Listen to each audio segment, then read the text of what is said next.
Okay, so right off the mat, disappointing finish. A guy you wrestled, familiar foe, right? With Joey.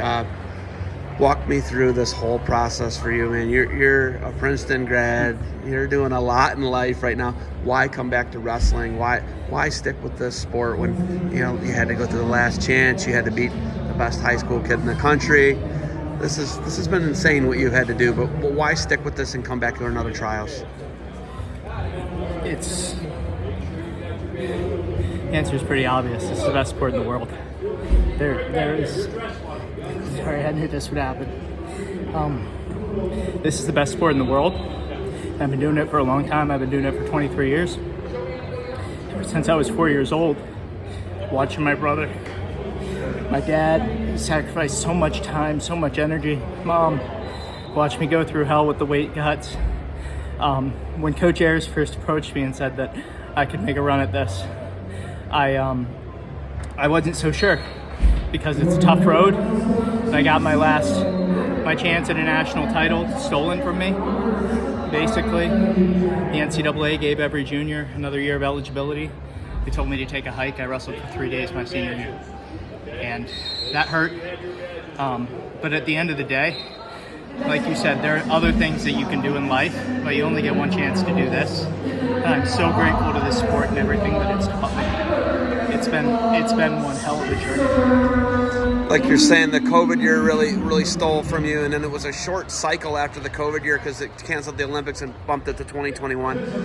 How did you stay engaged in the sport of wrestling after having such a bitter taste in your mouth with what COVID did and how the NCAA just fumbled the ball on it, like you alluded to? How did you stay engaged with the sport when New York City's right there? Finance, all these different things, because you're finance, right? I was aerospace engineering. Aerospace engineering, yeah. But your brother's finance. My brother. That's yeah. sorry, yeah. I confused you guys. You've been following us Kolodzik for a while. I have, right? And I feel obligated to talk to you when you walk off the mat, potentially for the last time. Hopefully it's not. But how do you stay engaged in the sport after that bad taste in your mouth?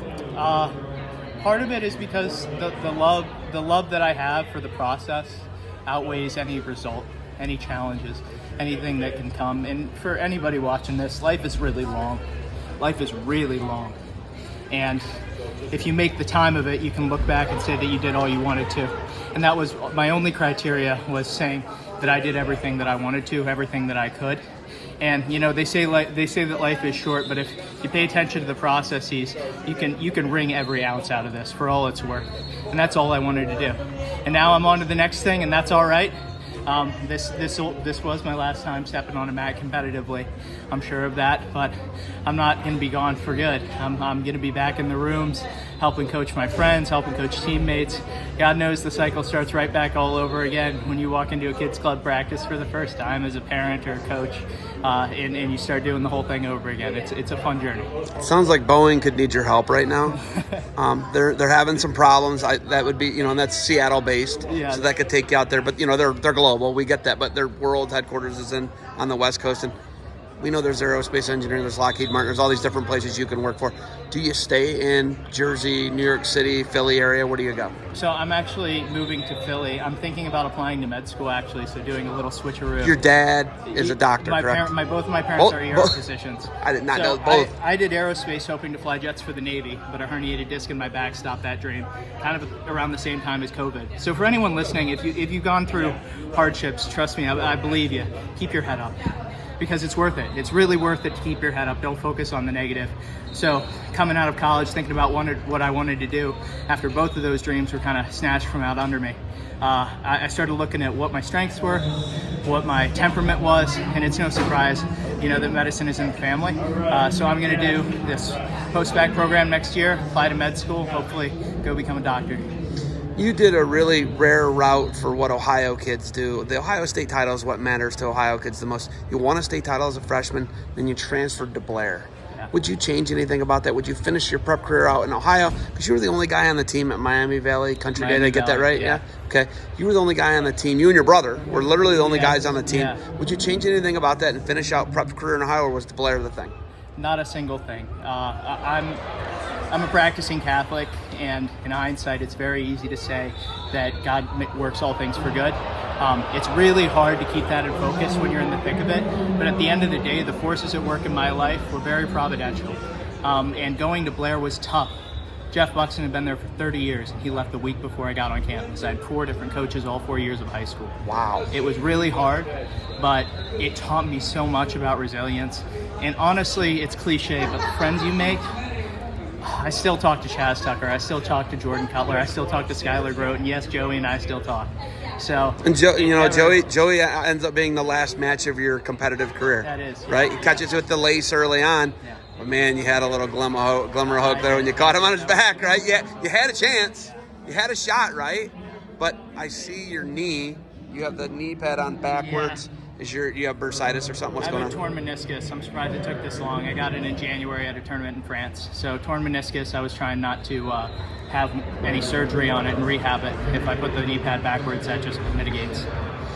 High school kids are incredible, right? They're so much better, so right? good. They're so good. Yeah. You knocked off arguably the best one in Bo Bassett, right? And he beat Ashnault the match before to get to you. Yeah. What's going in your mind going into that match? How do you manage that? Because it's like, oh man, if I get beat by a high school kid, right? Like he beat Ashnault. Marcus Blaze beat Nico yesterday. I mean, this is tough, man. These guys are good, and they're young, and they got a little more pop in them, right? They do. They're pups. Yeah. I remember talking to you in high school. You were a lot like them, right? It's funny that you mentioned that because my thought going into that is, oh, this kid is just like me when I was a young guy, crushing dudes, taking names. So I know how that feels. I also know how it feels when an older guy grabs a hold of you and says, listen, son, this is how it's going to be. So I wanted to make that very clear from the start, so that's what I did.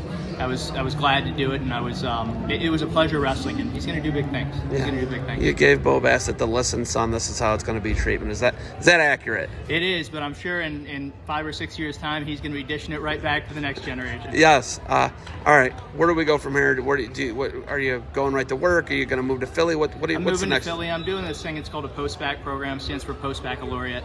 It's a 1-year pre-med program. I still need to take Orgo and Bio, take the MCAT, apply to med school. Hopefully get in somewhere in Philly. If not Ohio, it would be good to be close to family. But at the end of the day, I work as hard as I can, and I leave the rest up to God. I love it. Do you have anything else for us?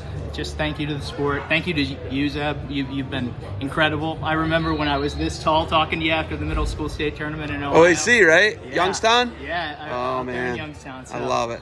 It's been a journey, and I just wanted to say thanks to everybody. Thank you. Good luck moving forward. Hopefully we'll have another Dr. Kolodzik. Hopefully, yes. Hopefully you can fix some ailments that I have, and I appreciate you, man. Good luck moving forward. Appreciate it.